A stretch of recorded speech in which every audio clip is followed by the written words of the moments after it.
मुख्यमंत्री नीतीश कुमार आज अचानक बापू टावर पहुंचे और वहां जो निर्माणाधीन बापू टावर है वहां पहुंचकर उन्होंने अधिकारियों को कई दिशा निर्देश दिए। आपको बता दें कि बिहार के मुख्यमंत्री नीतीश कुमार गर्दनी बाग में जो निर्माणाधीन बापू टावर है उसका निरीक्षण करने पहुंचे थे। मुख्यमंत्री ने बापू टावर के 5वें और तीसरे और पहले तल्ले पर जाकर निर्माण कार्य का जायजा लिया। निरीक्षण के दौरान भवन निर्माण विभाग के जो अधिकारी है वो मौजूद थे। मुख्यमंत्री ने निर्माण कार्यों से संबंधित विस्तृत जानकारी ली और बताया कि निर्माण कार्य को और तेजी से किया जाए और इसे फिनिशिंग टच भी दे दिया जाए। मुख्यमंत्री ने निरीक्षण के दौरान प्रेक्षागृह, प्रतीक्षा कक्ष, लॉज, बापू के आदर्शों को आमजन में स्थापित करने हेतु कार्यों का प्रदर्शनी के लिए जो दीर्घा है, अनुसंधान केंद्र है, जो आगंतुक सुविधाएं हैं, जो ओरिएंटेशन हॉल है और अन्य जो संरचनाओं की जानकारी है वो उन्होंने लिया है। साथ ही साथ सीएम ने निरीक्षण के दौरान भवन निर्माण विभाग के अधिकारियों को निर्देश दिया कि बापू टावर का निर्माण कार्य जल्द से जल्द वो पूरा कर रहे हैं।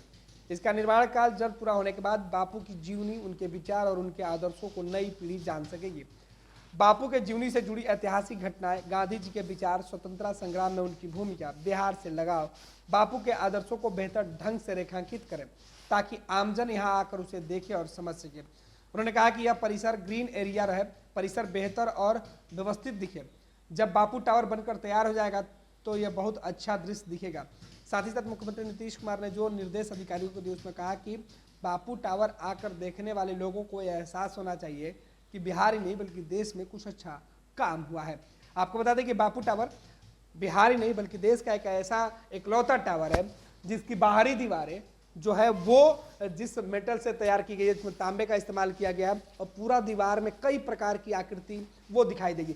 महात्मा गांधी की आकृति दिखाई देगी, देश के जो स्वतंत्रता सेनानी रहे उनकी तस्वीरें और उनकी झलकियां दिखाई पड़ेगी। मुख्यमंत्री नीतीश कुमार जब बापू टावर का निरीक्षण कर रहे थे, इस बीच उनके साथ विभाग के जो अधिकारी मौजूद थे और कई दिशा निर्देश मुख्यमंत्री उनको दे रहे थे। लेकिन इन सबके अलावा मुख्यमंत्री ने उन तस्वीरों पर खास तौर पर ऑडिटोरियम में खड़े होकर वो दिशा निर्देश दिया जिसमें बताया जा रहा था कि किस तरीके से इस जगह पर आने वाले लोगों को महात्मा गांधी के आंदोलनों से जुड़ी हुई बातें बताई जाएगी। मुख्यमंत्री नीतीश कुमार अधिकारियों के साथ पूरे जो एरिया है उसका वो निरीक्षण कर रहे थे। साथ ही साथ मुख्यमंत्री नीतीश कुमार की कई जो तस्वीरें हैं वो बापू टावर के अंदर लगाया गया है। गांधी दर्शन और राष्ट्रीय विमर्श के मंच पर ये तमाम चीज़ें दिखाई गई थी और सीधे तौर पर डाक, ढांचा, तपस्या, थानेदार और दर्शन इसका मतलब बताया गया था और सीधे तौर पे इन तमाम चीज़ों को दिखाया गया था। साथ ही साथ एक एलईडी स्क्रीन लगाकर बापू टावर के जो निर्माण कार्य से जुड़े हुए जो व्यवस्था है उसको दिखाने का भी कोशिश किया गया और मुख्यमंत्री ने इन तमाम चीज़ों का निरीक्षण किया। साथ ही साथ महात्मा गांधी के विचार, उनके जीवनी को जगह जगह पर उकेरा गया है। मुख्यमंत्री ने उन तमाम चीज़ों का अवलोकन किया और साथ ही साथ अधिकारियों को निर्देश दिए कि और जल्द से जल्द इन तमाम कामों को पूरा कर लें। आपको बताते हैं कि महात्मा गांधी से जुड़ी हुई बापू टावर में वो तमाम स्मृतियां हैं वो रखी जाएंगी, वो दीवारों पर उकेरी जाएंगी और साथ ही साथ बापू टावर में महात्मा गांधी से जुड़े एक एक जो चीज़ है वो बताया जाएगा। आपको बता दें कि बापू टावर में मुख्यमंत्री नीतीश कुमार की भी कई बड़े बड़े होर्डिंग पोस्टर और कटआउट लगाए गए हैं। साथ ही साथ मुख्यमंत्री नीतीश कुमार जो ऑडिटोरियम हॉल है वहाँ भी पहुँचे थे और वहाँ भी वो देख रहे थे और कई निर्देश उन्होंने दिया कि किस तरीके से इसे और बेहतर बनाया जा सकता है। साथ ही साथ उन्होंने अधिकारियों को निर्देश दिया कि जल्द से जल्द इसके काम है वो पूरे कर लिए जाए।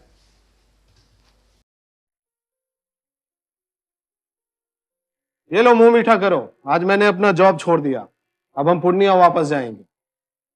जॉब छोड़ दिया है? मतलब ये घर कैसे चलेगा? हम करेंगे क्या और माँ बाबूजी क्या बोलेंगे? इसलिए मैं एक और मिठाई का डब्बा लाया। अपने बिजनेस के लिए लोन अप्रूव हो गया। अरे लोन अप्रूव हो गया वो तो ठीक है, लेकिन पूर्णिया में हम रहेंगे कहाँ? अपना घर भी तो नहीं है वहाँ। इसलिए तो एक और मिठाई का डब्बा अलग से लाया हूं। हमने पूर्णिया में घर ले लिया है, पूर्णिया के ई होम्स पैनोरमा में। पूर्णिया में पैनोरमा ग्रुप लेकर आए हैं ई होम्स पैनोरमा। बड़ा घर, आलीशान जिंदगी और अत्याधुनिक सुविधाओं के संग। अरे अरे, अब क्यों मुंह मीठा करवा रही हो? क्योंकि हम घर वापसी जो कर रहे हैं। घर वापसी की खुशी पूर्णिया में ई होम्स पैनोरमा के संग। ई Homes Panorama, luxurious lifestyle redefined.